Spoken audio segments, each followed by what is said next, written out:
दिल्ली नगर निगम चुनाव में इस बार बड़ा उलटफेर हुआ। 15 साल से एमसीडी की सत्ता में काबिज बीजेपी को आम आदमी पार्टी ने उखाड़ फेंका।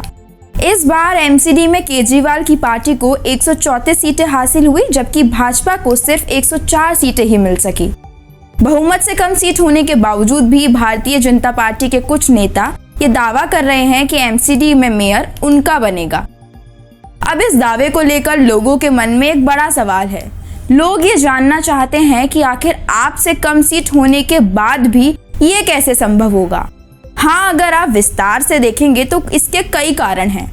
आइए समझते हैं पूरा गणित, लेकिन उससे पहले ये जान लेते हैं कि कैसे चुना जाता है एमसीडी का मेयर। नमस्कार, मैं शुभी महेश्वरी और आप देख रहे हैं spice news Bharat.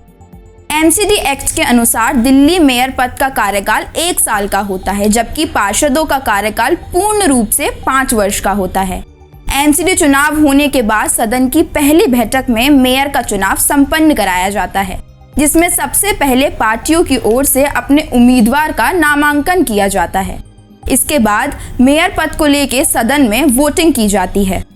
Delhi MCD act के अनुसार पहले साल महिला मेयर चुनी जाएंगी, तीसरे साल अनुसूचित जाति से मेयर होगा, वहीं बचे हुए 3 साल में किसी भी वर्ग से मेयर चुने जा सकेंगे। केंद्र सरकार के दिशा निर्देशक पर परिसीमन के बाद दिल्ली एमसीडी में 250 वार्ड निर्धारित किए गए, जिसमें एक मेयर की ओर से इसकी अध्यक्षता की जाएगी। एमसीडी में मेयर बनने के लिए 138 वोट प्राप्त करना आवश्यक है। दिल्ली मेयर के चुनाव में सभी निर्वाचित 250 पार्षद, दिल्ली के 7 लोकसभा सांसद, 3 राज्यसभा सांसद और विधानसभा अध्यक्ष की ओर से 14 मनोनीत विधायक इस मेयर चुनाव में वोट कर सकते हैं।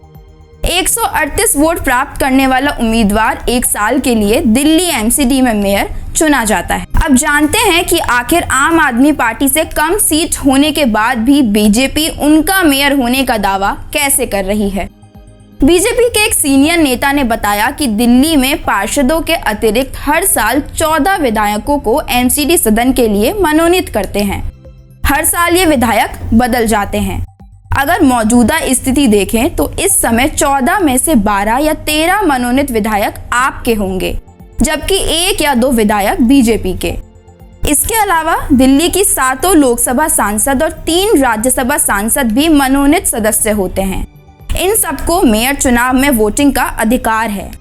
इन सभी को मिलाकर देखेंगे तो कुल 24 सांसदों और विधायकों में 15 या 16 आपके होंगे, जबकि 8 या 9 बीजेपी के।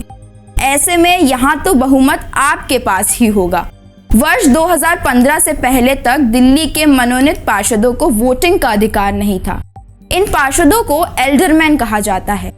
जब एमसीडी के 3 टुकड़े हुए तो हर एमसीडी में 10-10 एल्डरमैन मनोनीत किए गए, लेकिन इन्हें ना किसी चुनाव में वोट डालने का अधिकार था, ना ही किसी पद पर चुने जाने का। कांग्रेस नेता और एल्डरमैन रह चुकी ओनिका मल्होत्रा ने इसे लेके दिल्ली हाई कोर्ट में एक याचिका दायर की। दिल्ली हाई कोर्ट ने 27 अप्रैल 2015 को फैसला सुनाते हुए इन एल्डरमैन को वार्ड कमेटी के चुनाव में वोटिंग का अधिकार दिया।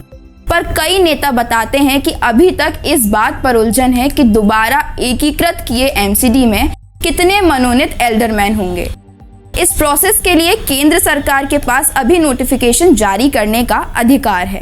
अभी ये भी तय नहीं है कि जिन एल्डरमैन को दिल्ली हाई कोर्ट ने वार्ड कमेटी में वोटिंग का अधिकार दिया, क्या वे मेयर चुनाव में मत दे सकेंगे। आने वाले दिनों में केंद्र सरकार की तरफ से एल्डरमैन को लेकर असमंजस दूर होगा या नहीं, इसको लेकर चर्चाएं तो हैं, लेकिन मेयर का चुनाव तो अगले कुछ दिनों में एमसीडी गठन के बाद ही होगा। अभी तक हर एमसीडी में 10-10 एल्डरमैन होते थे, तो क्या एकीकृत एमसीडी में भी 10 ही एल्डरमैन होंगे या फिर 30? इसको लेकर भी कंफ्यूजन है।